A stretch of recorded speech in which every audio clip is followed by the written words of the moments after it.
Do you ever walk into an academic conference and feel a knot in your stomach because of the pressure to sound brilliant, network flawlessly, and not accidentally embarrass yourself in front of your field's big names? Well, you're not alone. Hey, co-authors. In this episode, we'll unpack how to make a strong, authentic impression at academic conferences without losing your mind. From presentation style to hallway conversations, we'll talk about how to replace that performance anxiety with purpose and how to connect with others in ways that actually matter. So let's dive in.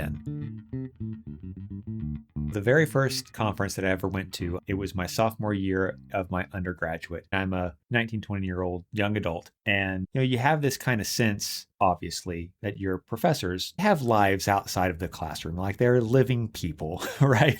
They have families and mortgages and hobbies and all those things. Like, that on an intellectual level. But on some level, you also think that your professor just kind of lives in that hour and a half that you see them 2 or 3 times a week, and that they kind of disappear. They go back into their coffins, I guess, with the other vampires every night. And so being at this conference where you had hundreds of professors all talking about all of these ideas that I had been learning in my classes really was this exciting opportunity for me. And in particular, I remember meeting a professor. His name is M. Griffin, and he writes this communication theory book that is one of the most well-known books in my discipline for this subject. And I just read it in my class. And okay, so quick geek aside for a second, I loved this book so much that I would sit in the cafeteria at my university and just read it and reread theories in it because I thought it was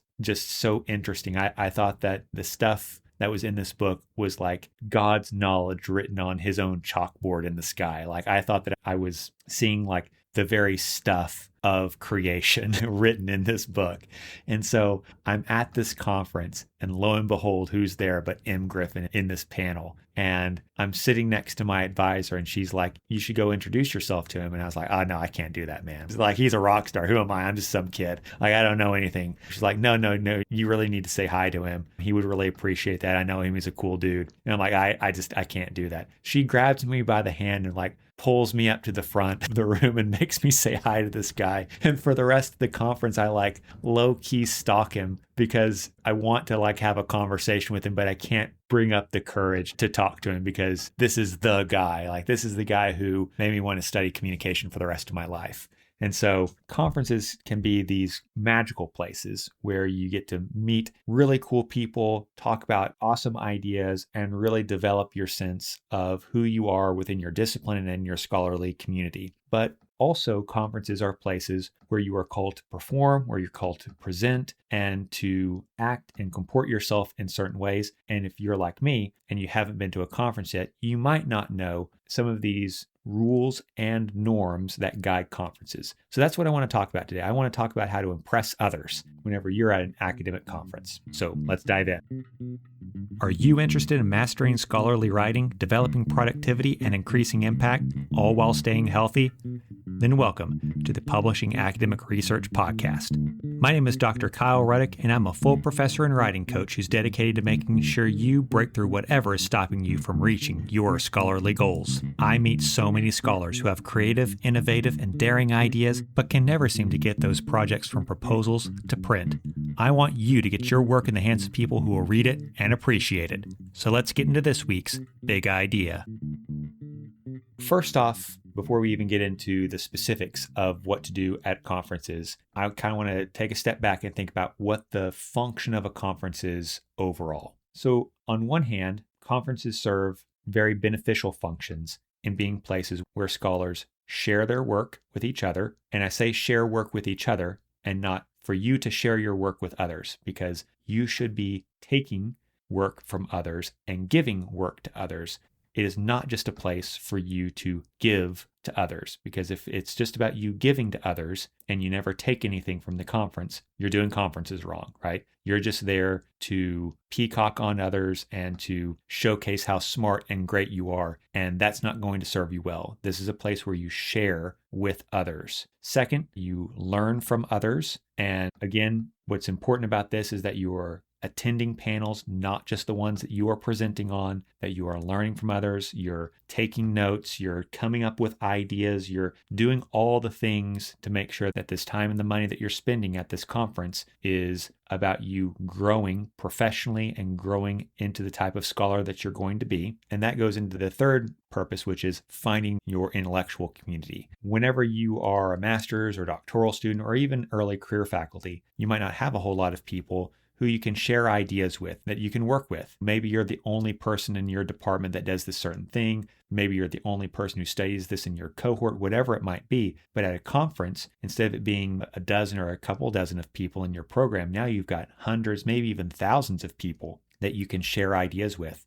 And so you can find your intellectual community. You can find your people, the ones that are going to help you figure out the journals that you should be going for, the areas for you to submit your work in the conference, or leadership positions that might open up, or any other thing. This is your opportunity for you to cast a really wide net. On the other hand, conferences are places that are guided not just by rules, but by norms. And especially here in the United States, and I assume in most places around the world, most academics are middle or upper class. And so the norms that guide conferences are oftentimes steeped in those types of logics. Again, I remember the first time that I went to a conference and they had a association-wide luncheon. And so we're sitting down for this awards ceremony and luncheon, and there's like 3 plates. There's a plate for my dinner roll. There's a plate for my dessert. There's a plate for my main course. There's like 16 forks and 100 spoons and 8 billion knives. Like, there's just all of these different things, and I don't know how to use any of them. I don't know what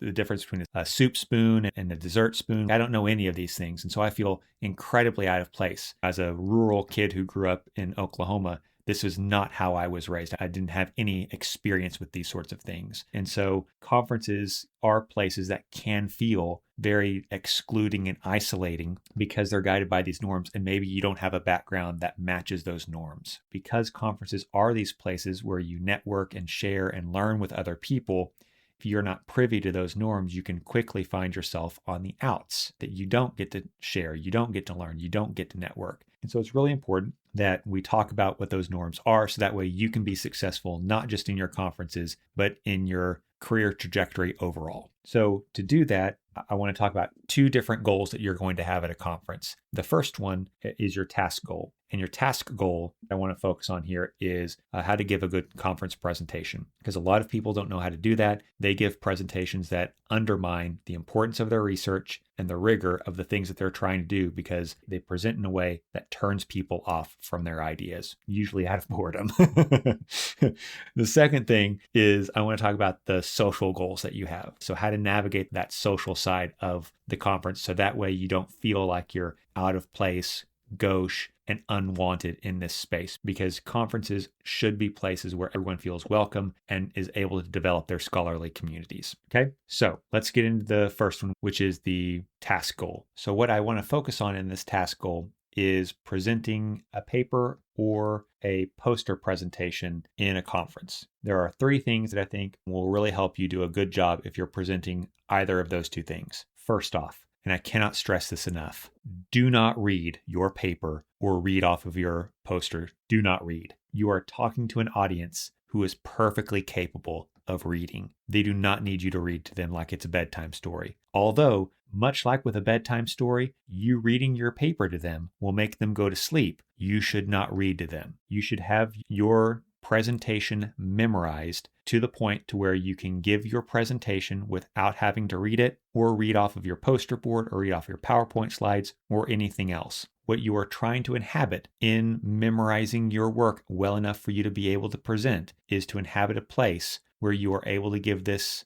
speech naturalistically and conversationally, not as if you are a robot. You need to have a natural rhythm and a flow. And also, second in importance, only to the fact that, again, and I cannot stress this enough, do not read, is follow the time limits. I cannot tell you how many people that I have to listen to at conferences who are told you have an 8, 10, 12-minute time limit, and they go 15, 18, 20 minutes long. oftentimes it's the same people who are reading their papers and they're just oblivious, man. It's especially egregious because I'm in a communication studies discipline. Like, if anyone should know how to give a good public presentation, it should be us. And yet, usually it is an early career faculty member or a graduate student who they're very nervous. They don't know what else to do. So they just sit there and they read their paper way past the time limit. If you want your audience to listen to you, then you have to give a presentation that is more dynamic and interesting than that. And you have to recognize that for the most part, people are not going to sit there and listen to you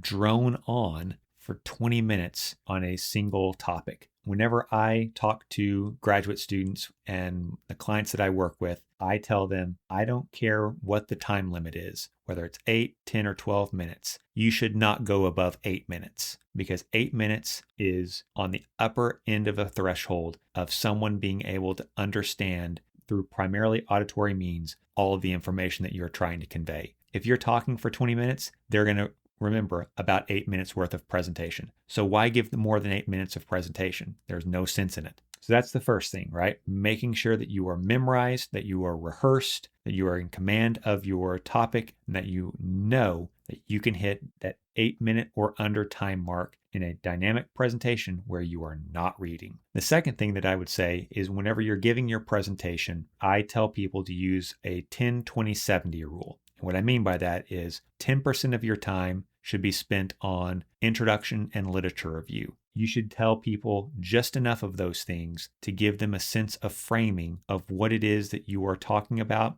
and why your hypothesis, research question, or research purpose is justified for your particular project. But you don't have to sit there and spend 5-10 minutes on the literature review. People who are in the audience are probably experts themselves. They've probably read a lot of the things that you've read. And so you don't need to remind them of the things that are already in the literature. But more than that, the literature review is not your contribution of knowledge. If you're spending more than 10% of your time, more than you're spending time talking about other people's research rather than talking about your research. Well, you're here at this conference to show people the things that you're doing, to showcase your work. So you should not give more than 10% of your time to the introduction and literature review portion of your presentation. The next is 20%, which should be spent on your methods section. This is usually where if you don't give enough information, people are going to have the most questions. If you have some type of sophisticated analysis and you don't tell people how you did that analysis,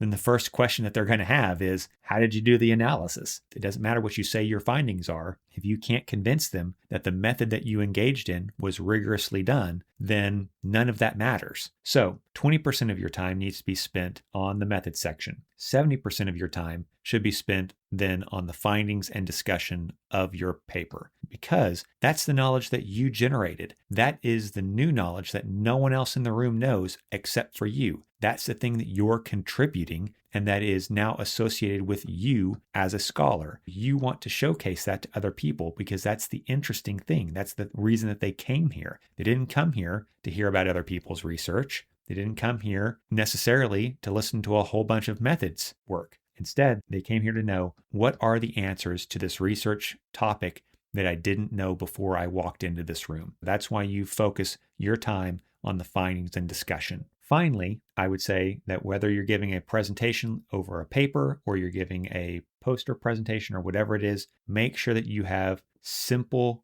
clean visuals. I see so many people who they'll have a PowerPoint presentation. They'll have basically their script on the PowerPoint presentation. They'll read off the PowerPoint presentation. I cannot say this enough. Don't read to your audience. If you have a PowerPoint, make sure that you have the major points of your conversation on the PowerPoint slide, but don't overfill it with words. You can have images in there, but make sure that those images are not so complicated that they are pulling your audience's attention away from you to the visual. So a very, very complicated graph might not be the best way of showcasing your data. Make sure that you simplify that as much as possible. So that way people can look at it, you can reference it and reference specific things out of it, but that it's not so complicated that people feel like they have to just look at that and decipher what this graph is doing and thus spend all of their cognitive time and attention and resources on the graph and not you. This goes with the same thing with your poster presentation. Your poster presentation is there to provide a visual framework for your audience member, but it is not there to be a journal article in poster form. Whenever people come by your poster, you should have a pitch to them. I would say it's even more important in a poster session to be brief than a paper presentation because people are walking around. Usually there's tens or even hundreds of posters that are in a room. They're wanting to see all of the research that they can. So you can't sit there and talk to them for 10, 15, 20 minutes. They don't have time for that. Make sure that you have a quick summary of your work, relevant, sparse details on the poster. And then if they want to know more about it, they'll ask you questions and you will be happy to oblige and talk more about it. And if they don't have questions, that gives them plenty of time to move on to the next thing. Overall, whenever you're presenting, it's important that you are looking at whatever your discipline and your conference's norms and rules are for these things and follow them, whether that's time limits, having things that are accessible in multiple formats, visual, audio, making sure that you are giving proper credit to your co-authors or to ideas, whatever it might be. Your discipline probably has norms, and the faculty of your department who have experiences with these things should be quite transparent about the stuff that you're going to have to do before you show up to the conference and should help mentor you to giving the best type of presentation possible. If they don't do that, well, A, I'm sorry, that sucks because you've got bad colleagues or a bad department because they should be helping you with those things. But B, there are plenty of resources on the internet that are discipline specific that can help you figure out what are the most common ways of developing these materials. So that way you make sure that you're not doing or saying something that's going to make it seem like you don't know what you're doing. So making sure that you do your homework before you go to the conference. Don't just wing it. And I know there's memes abound about how professors write their conference presentations or their conference responses or whatever it might be the night before the panel or even in the panel. Do not be that person. Everyone can see you. They know that you're doing that. They can tell that you've slapped this together the night before or on the fly, and it's not impressive to anyone. It is a running joke. You don't want to be a running joke. And so make sure that you're taking the time to practice and rehearse and be on top of your stuff, because that's going to be more impressive to people than your ability to throw together some slop 30 seconds before a presentation. And yeah, I guess you talked for 5 minutes, but who really cares because you seemed like a hot mess. Okay, so we've talked a little bit about that task goal side. So let's talk a little bit more about the social goal side. Whenever you're in a conference, one of the things to me that is the worst part of conferences is whenever you start talking to someone and it's blatantly apparent that all they want to do is talk about themselves. It is just a major turnoff of anything that they're doing if they cannot carry a conversation beyond the things that are interesting to them or about their own work or about their own awards or achievements or anything else. Right? I find that to be self-aggrandizing and incredibly off-putting. And so it's important, A, that you're not doing that, but B, that you are doing other types of practices that are really going to show that you have the sort of social acumen that others find inviting and that ultimately helps put you in a community of scholars that can help you grow. So what are some ways that you can do this? So first off, I think it's important that whenever people ask you about your work, that you have a prepared and concise answer about the type of work that you're doing. What ends up happening with a lot of people is that you ask them about what they're doing and they go on for like 5 or 10 minutes straight, uninterrupted stream of consciousness about all the things that they're interested in or that they're doing. And frankly, it's boring and off-putting. What you need is an elevator pitch. I encourage you to have an elevator pitch that is your main theoretical or conceptual framework, your main methodological approach, and your main area of investigation. So if you were to ask me in an elevator, Kyle,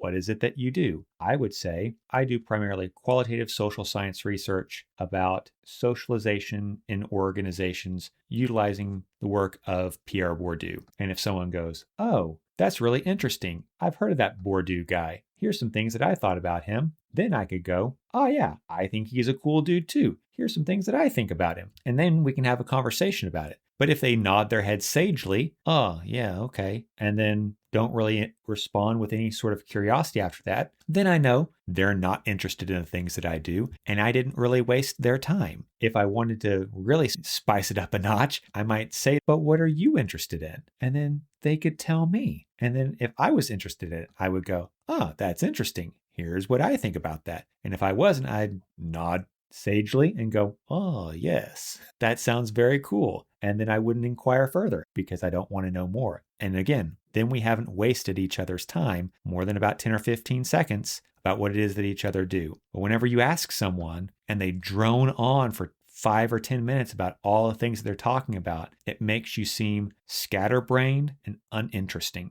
So don't oversell yourself, right? Don't be needy. Don't try to impress people. They're either going to find the stuff that you're doing interesting and want to talk to you, or uninteresting and not talk to you. But you talking more, that doesn't make you more interesting. It just makes you a bore. Okay. So second thing is, if you find someone, through a panel or through a presentation or something, and you want to talk to them more about the project that they're working on because you're interested in it, I would encourage you to start off with a small compliment. Hey, I listened to your presentation. It was really cool. I thought X, Y, or Z thing was very interesting or very well done or very provocative or whatever it might be. I was hoping that we might be able to talk through some ideas together.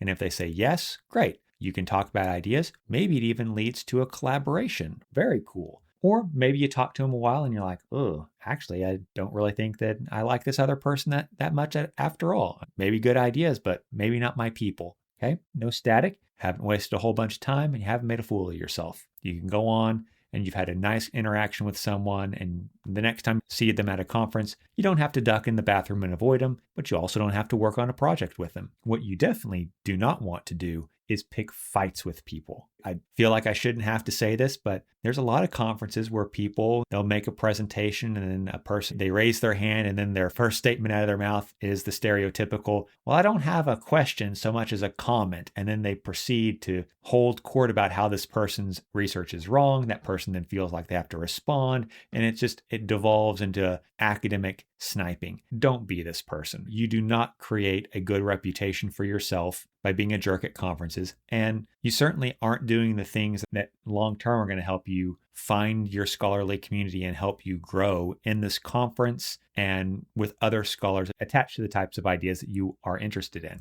Now, if people are saying just absolutely stupid or erroneous things, maybe you speak up. But also, depending on your conference and how it goes, maybe not. In my discipline, conferences, for the most part, those are laboratories for ideas. They do not typically publish conference proceedings or conference presentations as if they are peer-reviewed journal articles, right? So for me, whenever I listen to someone and they say something that I don't agree with, I might not say anything about it because, you said that and maybe a couple dozen people in this room heard it and probably no harm was done because all of us were thinking, yeah, that was a stupid thing to say. If you're in the type of conference where conference proceedings are published, then that might then necessitate you saying something. But if you're going to do that, make sure that you're doing it in a respectful way. Don't inhabit a space of you attacking other people. If you get a reputation of every time you show up to a panel, it's because you're about to pick a fight, then eventually no one's going to want to be on panels with you. No one's going to want to collaborate with you. And that's to your long-term detriment because that's you not connecting and finding a community of people. Overall, what I would say as you're navigating these social goals, I think it's important to kind of think about conferences as kind of like a speed dating opportunity, which is to say, there are a lot of things about other people that are in front of you that you might like or dislike. It might be that you like their ideas. It might be that you like their personality. It might be something else. Or it might be that you dislike them for those reasons. But whatever it is, right, you are here to find your people. You're here to find the group of people who are going to help you feel that you can be a part of something that's greater than yourself. Because ultimately, that's what research is. It is being a part of a community of people who collectively is more than just the sum of its individual parts. That together, through our work, we are able to debate, dialogue, all of those things to a point to where we can come up with something better than any of us would have been able to come up with individually without this group of people. And I know we glorify individual academics and we like to think that there are academic rock stars and people that, oh man, they're so smart. They're so far above the rest of us because they've written this book or they wrote this article or they did this thing, whatever it might be. But none of those people would have been able to do that absent of the community of scholars that have preceded them for the years, decades, or centuries before they arrived on the scene. And all of the people who are around them from the time that they were students to the time that they were in their positions, all of the conversations, all of the readings, everything that they've ever accomplished is not individual. It is a part of a larger whole. And so it's important for us to recognize that conferences are an opportunity for us to really inhabit this space of a community, and through that, find success for ourselves, not just as researchers, but as people. Before I end, the last thing that I want to say is one of the most important things that you can do whenever you're going to conferences is to just be kind to others. Whenever I met that scholar at the beginning of this episode, M. Griffin, I found him to be just this incredibly generous, soft-spoken man. And he shook my hand and he talked to me about my ideas, about communication, and all the things that had been going through my mind as I read his book.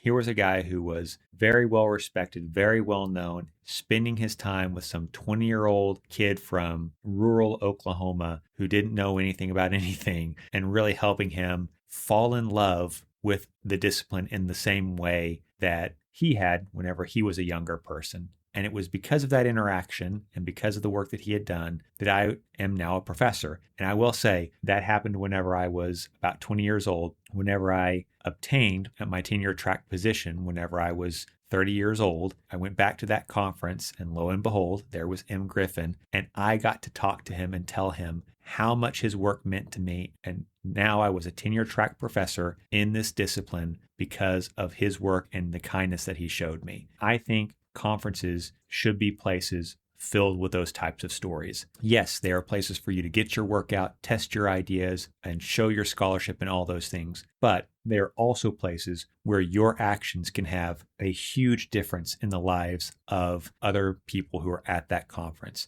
So I encourage you, whenever you're at a conference, I know this might be your first one, or maybe you're a longtime conference goer, whatever it might be, but take the time to find someone who looks a little bit lost, who looks a little unsure of themselves, and reach out to them and just talk to them and make them feel welcome.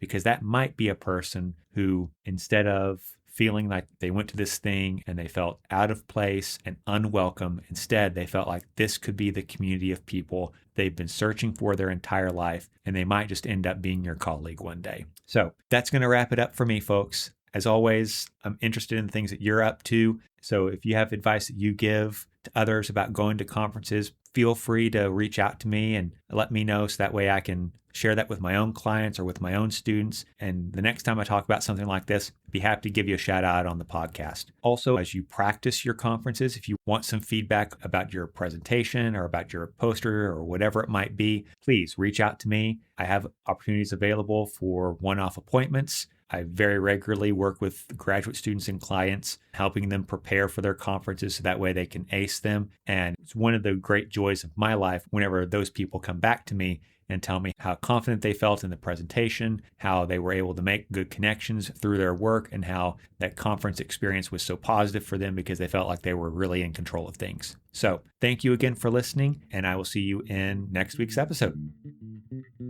Hey, co-authors, what's stopping your best ideas from becoming your next big publication?